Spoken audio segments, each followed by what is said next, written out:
Neighbor, this way, all these 2 weeks, nobody they see you. Oh, they struggle. Even the gist where all of us they gather, they just for compound, you know they agree come out again.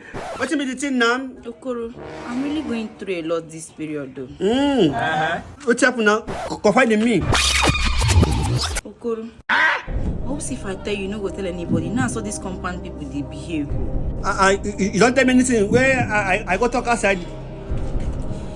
You know, I'm pregnant for my boyfriend, and his sister should abort it. Child, so that way don't finally give you belly. And I'm even planning to keep it, but him say make I abort them. No, about them. Keep them, no come on them. You know, children are blessings. Me, I dey even plan to like. I seen just they insist since I won't go come out. Yeah, no about them. I dey come make I buy something outside. We'll see later here. No, don't about it. Keep it. You know that auntie likes to make noise in compound and beat children. She'll soon born, yes, she'll soon born. We'll beat her children. See her. Ta to fear kwa. Let she go a beg. Sorry, ma, please, can I interview you? About what? Pregnancy. Sorry, I'm not interested. Oh, Jesus.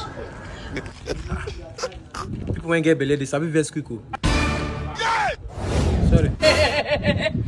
You think it's a joke? I think you see that belly will love it carry now boy picking. Nah, girl, no go born. Now boy picking go born. You don't know how girl belly they be. Yeah, I did very sure. How will she be this? Love it. You see that belly where you carry? No come out. Me and Pastor don't put money for head. I want no picking where you put. I tell her say na boy in the temps na girl mad. We put better money. No come out am. How?